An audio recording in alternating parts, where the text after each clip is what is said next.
வணக்கம் மாணவர்களே. இந்த வீடியோவில் 7ஆம் வகுப்பு கணிதம் பருவம் 3 அலகு 1 எண்ணியல் இதில் பயிற்சி 1ல் 2ல் 6 முதல் 10 வரை இருக்கக்கூடிய மொத்தம் 5 கணக்குகளை இந்த ஒரே வீடியோவில் பார்க்க போகிறோம். வாங்க முதல்ல 6வது கணக்கு என்னன்னு பார்க்கலாம். சுலைமான் 3.350 கிலோகிராம் உருளைக்கிழங்கு, 2.250 கிலோகிராம் தக்காளி மற்றும் வெங்காயம் வாங்குகிறார். மொத்த பொருட்கள் எடை 10.250 கிலோகிராம் எனில் வெங்காயத்தின் எடை எவ்வளவு? சுலைமான் இருக்காரு இல்லையா, 3 காய்கறி வாங்குறாரு. என்னென்ன வாங்குறாரு? உருளைக்கிழங்கு, தக்காளி, வெங்காயம் வாங்குறாரு. இவருடைய மொத்த எடை இங்கே இருக்கு 10.250. அது உருளைக்கிழங்கு எவ்வளவு? 3.350, தக்காளி 2.250. நம்ம என்ன கண்டுபிடிக்கணும்? வெங்காயத்தோட எடை எவ்வளோன்னு நம்ம கண்டுபிடிக்கணும். என்ன செய்யணும்னா, இந்த உருளைக்கிழங்கோட எடையையும் தக்காளியோட எடையும் கூட்டி மொத்த எடையில நம்ம மைனஸ் பண்ணணும். மொத்த எடையில கழிச்சோம்னா என்ன கிடைச்சிரும்? வெங்காயத்தோட எடை கிடைச்சிரும். கண்டுபிடிக்கலாமா? பாருங்க, உருளைக்கிழங்கு எத்தனை கிலோ? 3.350 கிலோகிராம். அதுக்கு தக்காளி பாருங்க 2.250 கிலோகிராம். ரெண்டையும் கூட்டிக்கலாமா? இங்கே வந்து செய்ய போகிறோம், ப்ளஸ் பண்ண போகிறோம். 0வையும் 0 கூட்டினா 0, 5 கூட்டினா 10, 10க்கு 0 மிச்சம் 1 இங்கே போட்டாச்சு. 1 3 கூட்டினா 4, 4 2 6 புள்ளி வச்சுக்கோங்க. 3 2 கூட்டினா 5, அப்போ 5.600 கிலோகிராம். இதான் என்னது? மொத்த எடை, உருளைக்கிழங்கும் தக்காளியும் சேர்ந்து. நமக்கு என்ன வேணும்?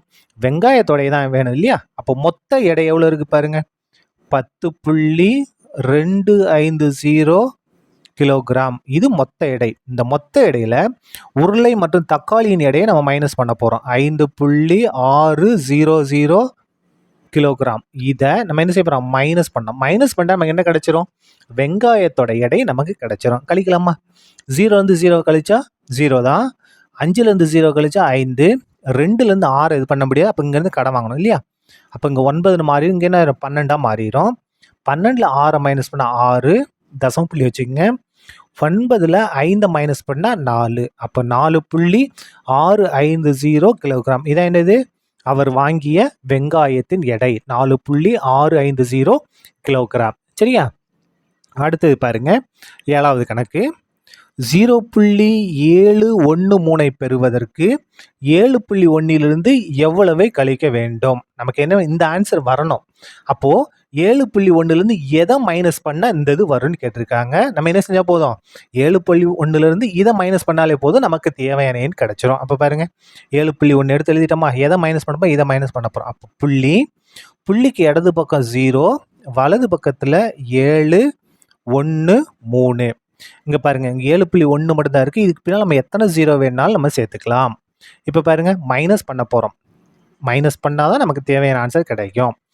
0லேருந்து 3 இது பண்ண முடியாது. அப்போ இங்கேருந்து இங்கே கடன் வாங்குவோம். இங்கே என்ன ஆயிரும்? 10ன்னு மாறும். இந்த இடம் 9ன்னு மாறிடும். இந்த இடம் என்ன மாறிடும்? 0 மாறிடும். சரியா? இதை கழிச்சிட்டு வந்துடுவோம். 10ல் 3 மைனஸ் பண்ணால் 7, 9ல் 1 மைனஸ் பண்ணால் 8. இந்த இடத்துல 0 இருக்குது. 0லேருந்து 7 மைனஸ் பண்ண முடியாது. அப்போ இங்கேருந்து கடன் வாங்க. இங்கே 6 மாறும், இங்கே 10 மாறும். அப்போ 10ல் 7 மைனஸ் பண்ண எவ்வளவு? 3. இந்த 6 அப்படியே வந்துடும். இதான் என்னது? நமக்கு தேவையான ஆன்சர் 6.387. அப்போ 0.713 பெறுவதற்கு 7.1 நம்ம எதை கழிக்கணும்? 6.387 மைனஸ் பண்ணால் நமக்கு இந்த ஆன்சர் வந்துடும். நீங்கள் கூட செக் பண்ணி பார்க்கலாம். இதிலிருந்து இதை மைனஸ் பண்ணி பாருங்கள், இந்த இது நமக்கு வரும். 2 1 தான். சரியா? அதுக்கு அடுத்தது 8வது பாருங்க.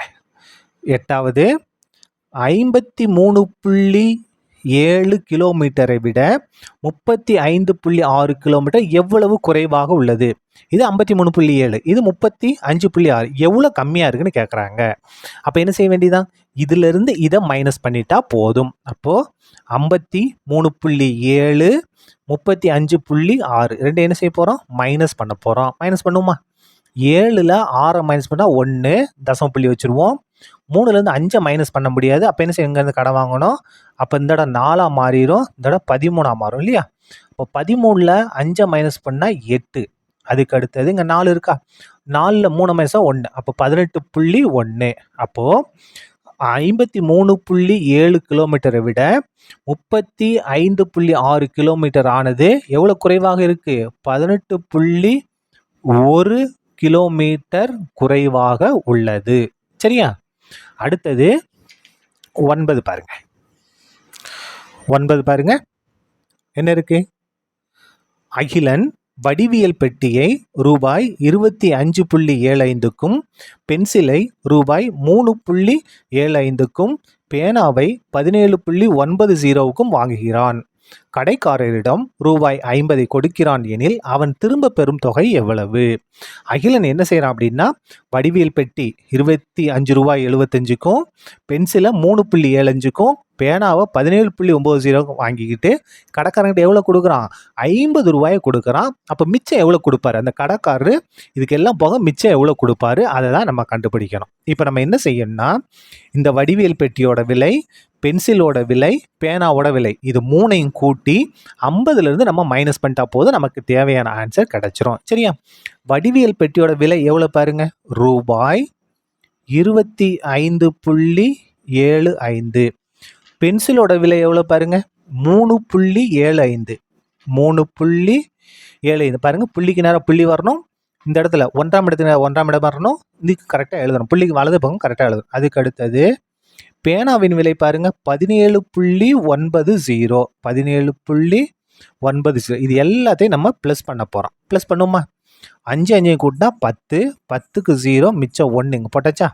1 7 கூட்டினா 8, 8 7 கூட்டினா 15, 15 9 கூட்டினா 24, 24க்கு 4, மிச்சம் 2 இங்கே கொண்டு வந்துட்டோம். இந்த புள்ளி வச்சுக்கலாம். இதை கூட்டுங்க. 2 5 கூட்டினா 7, 7 3 10, 10 7 17, 17க்கு 7, மிச்சம் 1 மேலே போட்டாச்சு. 1 2 கூட்டினா 3, 3 1 4. அப்போ 47.40. இதான் என்னது? மொத்த செலவு. அதாவது இந்த வடிவியல் பெட்டி, பென்சில், பேனா இதோட செலவு, மொத்த செலவு எவ்வளவு? 47.40. அப்போ கடைக்காரர் எவ்வளோ மிச்சம் கொடுக்கணும்? எவ்வளோ கடைக்காரனுக்கு கொடுத்தது? 50 ரூபா கொடுத்துருக்கோம். மிச்சம் எவ்வளோ தரணும்? அப்போது கடைக்காரரிடம் கொடுத்த தொகை ரூபாய் 50. அதுக்கு அடுத்தது நமக்கு எவ்வளோ ஆயிருக்கு மொத்த செலவு? 47.40.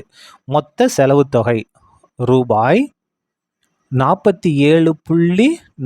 இங்கே பாருங்கள் 50 புள்ளி. இந்த புள்ளிக்கு அடுத்து நம்ம எத்தனை 0நாலும் சேர்த்துக்கலாம். 50.00நாலும் 50 நாள் ரெண்டும் ஒன்று தான். இது ரெண்டு நம்ம என்ன செய்ய போகிறோம்? மைனஸ் பண்ண போகிறோம். மைனஸ் பண்ணுமா? 0லேருந்து 0வை மைனஸ் பண்ண 0 தான். இங்கே பாருங்கள் 0லேருந்து 4 மைனஸ் பண்ண முடியாது. அப்போ என்ன செய்யணும்? இங்கேருந்து நம்ம என்ன செய்ய போகிறோம்? கடை வாங்கி கொண்டு வந்தோம்னா இந்த என்ன மாறும்? 10ஆக மாறிடும்.